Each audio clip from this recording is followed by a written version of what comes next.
Hi, and welcome to the Canadian Post-Incarceration channel. This is my second video that I'm doing. My first video, you'll find it. I only have two for this channel, so it's the other one. I wanna touch on something today that I think a lot of people have probably taken part in or at least witnessed while they were in prison, and that's joking around, playing pranks on each other, just trying to make light of the really bad situation that you're in when you are locked up away from your family, either in jail or prison. Because, there's times when people do actually play pranks on each other in there, joke around. Sometimes it's with the staff, sometimes it's with other inmates. I've seen times when jokes are played on staff that, don't always end well for the guy that plays the joke. I've seen jokes that are played on staff that don't always end well for the staff that it's played on too, though. So that goes both ways. But yeah, so I want to talk about a little bit of the pranks that I've seen done in prison. Some of the ones that I've actually done on other people in prison, and just bring to light some of that for anybody that may take an interest in that aspect of the whole prison experience. So I played a prank on a guy. I can't remember his name was Donnie. I remember his name was Donnie, and this was in Spring Hill Institution in penitentiary there in Spring Hill. Hi, kitty woo woo. Hi. So I was in Spring Hill, and you're interrupting. Sit down or do something. Okay, so there was a guy, his name was Donnie. He lived on the same range as me, and he worked out. I worked out a little bit too in there. I'm not like a big bodybuilder guy, but I did lift weights a little bit myself. So I knew that when somebody goes to the gym, when you're in Spring Hill back then, you would have to walk across the yard, go all the way to the gym, go do your workout, and then walk all the way back. So I figured at the very least I probably had about 40 minutes to play this prank on Donnie that I played.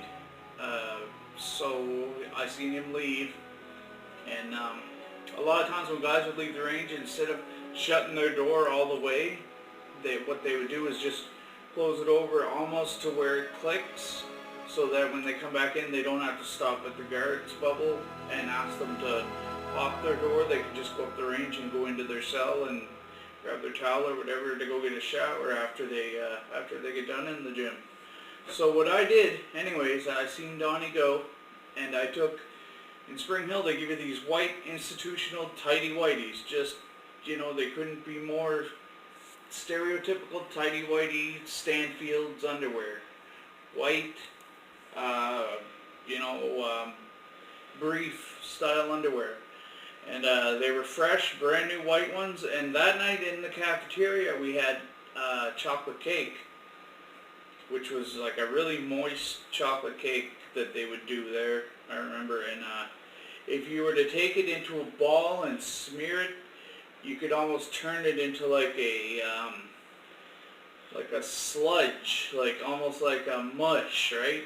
So what I did was I took these underwear and I took the crotch of these brand new tighty-whities, and I smeared the cake, the frosting and the cake batter right all down in the crotch of it, so it looked like somebody had blew out their fucking O-ring inside their underwear and just shat themselves, like severely shat themselves, right?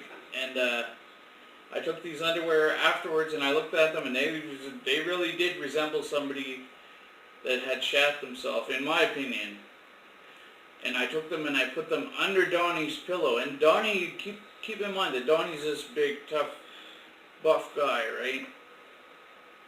So I took these underwear, smeared the cake on the crotch, stuffed them under his pillow in his cell, and left just a little bit of them poking out so that he would see them when he came in. And I went a couple cells down to my buddy Dave's house, to my buddy Dave's cell, and we sat there, and I waited for Donnie to come back from the gym, and I seen him coming up the range. When he was coming up, I could hear him saying hello to a couple of the guys that were hanging out on the range, and I was like, oh shit, here it is. He's gonna see these underwear. So I went to the door of my buddy's cell that I was standing in, which was a couple cells down, and I listened, and I could hear him go into his cell, and all of a sudden I heard, what the fuck? Somebody's getting fucking banged out. And I burst out laughing, and I walked by his cell. I said, what happened, Donnie? He's like, somebody's getting banged the fuck out. He's like, somebody left a pair of fucking shitty underwear under my fucking pillow. I find out.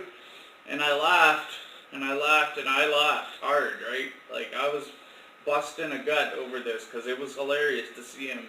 He was red, and veins were pulsating in his head and stuff, and I said, well, where are they, man? What did you do with them? He said, oh, I flushed them down the fucking toilet. And I was like, oh, because I told them that it was me that played the joke, and afterwards I wanted to prove to him that it wasn't actually shitty underwear, but I didn't get a chance to because he flushed them down the toilet. So I hope he didn't, in his mind, think all along that maybe I really was shitty underwear, because I did my best to tell him, listen, man, that wasn't shitty underwear, because he picked them up with like a pen or something, dropped them in the toilet and hit the flush. So he never got to see whether or not it was actually chocolate cake or shit. But I told him, I said, it was chocolate cake, man, don't worry, it was just a joke. So that was all good. And that was the end of that prank. Another prank that I used to see done in Spring Hill was people would there was a lot of seagulls that would hang around in the yard, right? They would congregate by the hobby shop sometimes, or they would congregate in the breezeway sometimes, or they would congregate out in the front yard, wherever people would give them.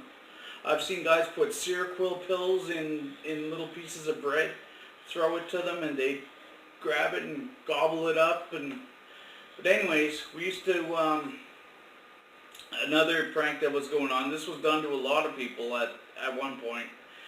People would go outside and throw a jacket over one of these seagulls, catch it, corner it into an area where it couldn't get away, throw a jacket over it, take it, and then smuggle it into the unit, put it in someone's cell, and then close the door over and lock it, so that when they came home from work or back from the gym or out running around in the yard trying to score dope or whatever the hell they were out doing that evening, they'd come home and open their door, and this big fucking seagull would just come flying at them, you know what I mean? Because they'd be locked up in that cell and they'd be probably panicking, come flying out at the door at them. And I seen that happen a few times, and that was pretty funny. But the aftermath wasn't as funny as the actual seagull, because sometimes the seagulls would shit all over the guy's cell while they were locked up in there, depending on how long they were actually locked up in this cell. So I thought that was one of the funnier pranks that people played as well. So yeah, I actually, this isn't a prank, but it's in the spirit of a prank, I guess. There was a friend of mine, his name was Nick. I won't say his last name, but his name was Nick, and he actually he was in the hole. We were all in the hole at the time in Spring Hill.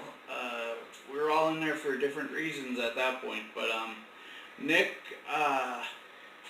took himself hostage is what he did. He took a chip bag and turned it inside out, and if you ever look, the inside of a chip bag is silver, so he cut a strip of the chip bag off, folded it up to look like metal, because it was silver all the way around, and held it to his throat and stood at the back of his cell. So when the guard went by, he said, he basically took himself hostage, and they said, well, what do you, like, why are you doing this? What do you want? He's like, I want you to let my friends out of the hole. I'm taking myself hostage here.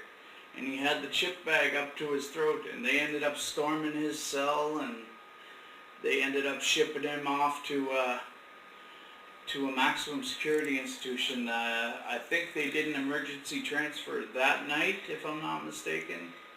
Yeah, so Nick took himself hostage with a piece out of a chip bag. I thought that was classic. That was classic. So that's about it for this episode.